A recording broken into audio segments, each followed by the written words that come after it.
Hey guys, welcome back. BDCKR here with our weekly Q&A, and as always, we're going to start off with a quick update.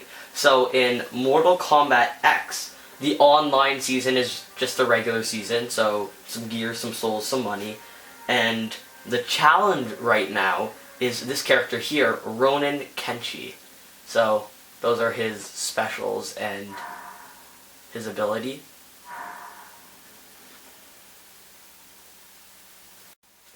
In WWE Immortals, the online challenge is the Survivor Series gear. So, as always, with all the previous 4-star evolve into 5-star gear, there's a chance that this is going to be really ridiculously good, and you're not going to want to miss it. And like all the other 4 evolve into 5-star gear that is tied to a specific event, other than the Night of Champions because of a technical issue, this isn't going to appear again in all likelihood.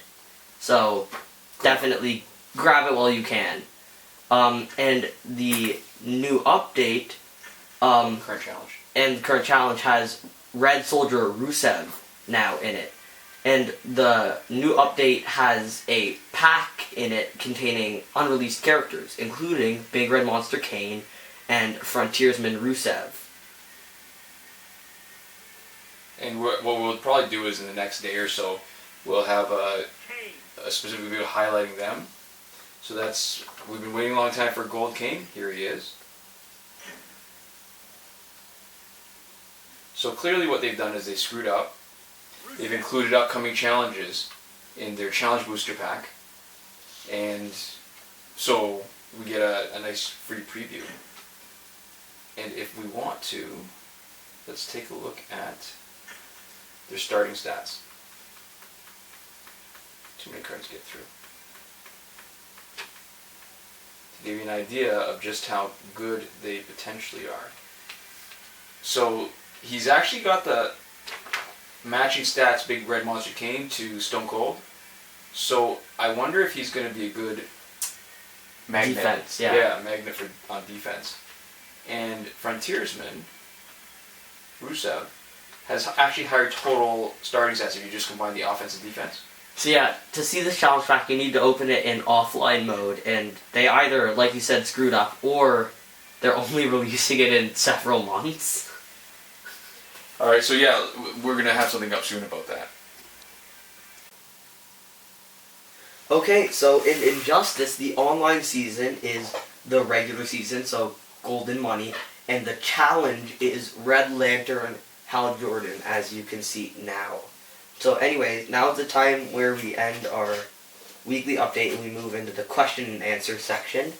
The first question comes from Manuel Munoz, and he says, "Hello BDCKR." Munoz, I think. Munoz, sorry.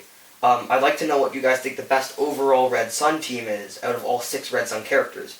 I just recently maxed out all of them, and I'd like to know which is the best for online play. Thanks in advance. Alright, so the real answer is that there's no right answer. It completely depends on how you play. The classic Red Sun team is good. I like it a lot. That's Red Sun Superman plus Red Sun Wonder Woman and Red Sun Solomon Grundy, but a lot of people dislike Solomon Grundy. I mean, he doesn't have very high attack. His health is relatively low, but that health boost for everybody on your team is actually really good. But a lot of people will swap out Solomon Grundy for any of the other Red Suns, and that's a pretty common variation. And ultimately, if you really don't know what the best team is, the best answer is to play with all the different team combinations and see which one you like. I mean, for example, some people like Red Sun Deathstroke a lot because he can, when geared properly and on the Red Sun team with Superman, he can do some of the highest basic attack damage of anybody. But I'm not a particular fan, and I don't know whether it's because his speed boost actually messes me up a bit, but I can't get the timing right to take advantage of the damage the same way I can with, say, Arkham Origins Deathstroke. Okay, next question comes from Jane Lister, and he said, Jake, sorry. Sorry, Jake. Yeah. And it says, BDCKR, on your next Injustice video online, can you try this team online? It has Arkham Knight Batman with Ra's al Ghul Scimitar, Prometheum Longsword, and Marco Lady Shiva with chooses 2 bars of power, and with the Scimitar you gain 1 bar, so you would have 3 bars of power in Arkham Origins Batman, and you can swap him and use your 2 bars of power on anyone in the gear Custom Rifle, Diamond Tip Claws, and Blade of the War God. And the last person is Red Lantern Hal Jordan with the gear you put on him, which has Kryptonian Rifle, Demonic Cloak, and Demon Blade, to see if you and it tell me things you would change. Thank you. Alright. So I think what he's trying to say, the end was a little bit hard to read, but it was just, he wants to see what our opinion on that team is and trying it out. So we're actually stacking a little bit with just these kind of opinion questions because we want to sort of demonstrate why these are so difficult to answer properly. There are so many ways to approach any one particular character in Arkham Knight Batman specifically, because it does depend on how you want to use them. We don't always answer these types of questions for exactly that because it's just so difficult, and we're going to do a whole bunch of them just, to illustrate how complicated it is. Now, Arkham Knight Batman has huge damage, he's got huge health, and he's got a really unbalanced passive. Like, his passive is better than a lot of other guys. He could be your main damage dealer, he could be a tank, he could be a special specialist, all from that. I mean, when you can potentially start off with 3 bars of power, I mean, nobody else can do that. So the answer to the question of how you would set up this team with Arkham Knight Batman and how to gear it, excuse me, is only limited by your collection. So if the way you're talking about him, if your approach is to start with his 3rd bar of power, then really you can give him the militarized Batmobile. Crap. The 25% health boost is sort of incidental. Really what you're looking for is a 20% super boost, 25% splash damage, and 5 seconds of invulnerability. They're amazing. So what you need is Ra's al Ghul's Scimitar and the Batmobile, and that leaves you 1 gear slot free for anything else. And for anyone except for Hal Jordan, if you're going to gear them up for special 3s or supers, then Killing Joke Joker is the obvious teammate, right? So you've put gears on him so that his special 3 is the best. Without Killing Joke Joker, you're not going to be getting nearly as many special 3s off, right? So what you can do is you drop Arkham Knight Batman's special 3 immediately, then swap in Killing Joke Joker.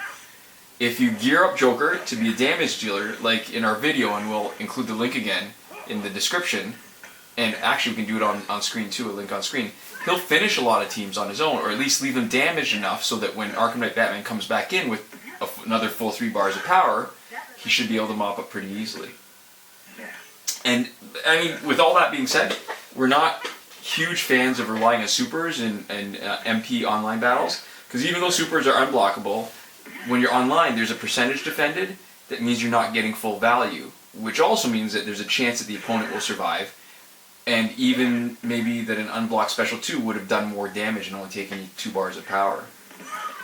And the final thing about that team is that it's almost a bit of a waste to have Hal Jordan on the same team as your Arkham Knight Batman, because currently Hal Jordan can finish a team easily on his own as long as you avoid taking any unnecessary damage.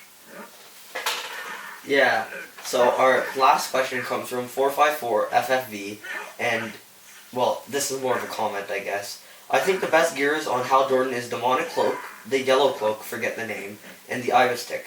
The first part of his special 2, where he drops the anchor, does over 100k, and then his spits do like 38k each.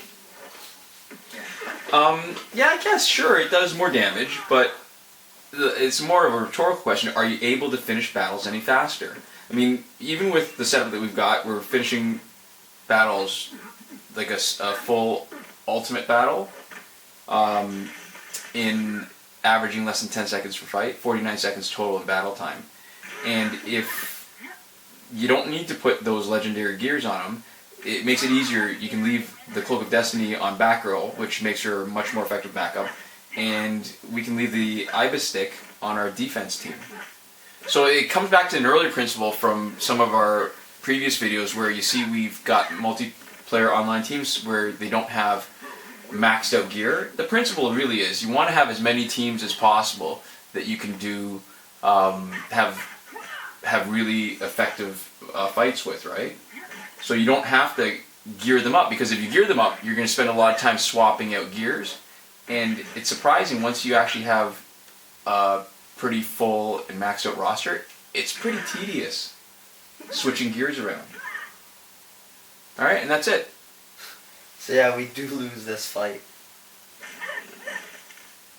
Yeah, we can't win them all. And lately, I think with the Arkham Knight team, we're not getting a lot of draws, even though originally this used to be a pretty good sort of semi-magnet team, right? Yeah. I mean, it's not awful. Well, I mean, the first two were even offense battles just because there was no defense wins. But it's interesting to watch other people play a little bit and see their strategy. Yeah, I tell you, I'm not too bothered about defense being a little bit less now. It makes it a little bit more interesting. If you really want to rank up, then you have to have good offensive wins, right? Which is probably better anyways.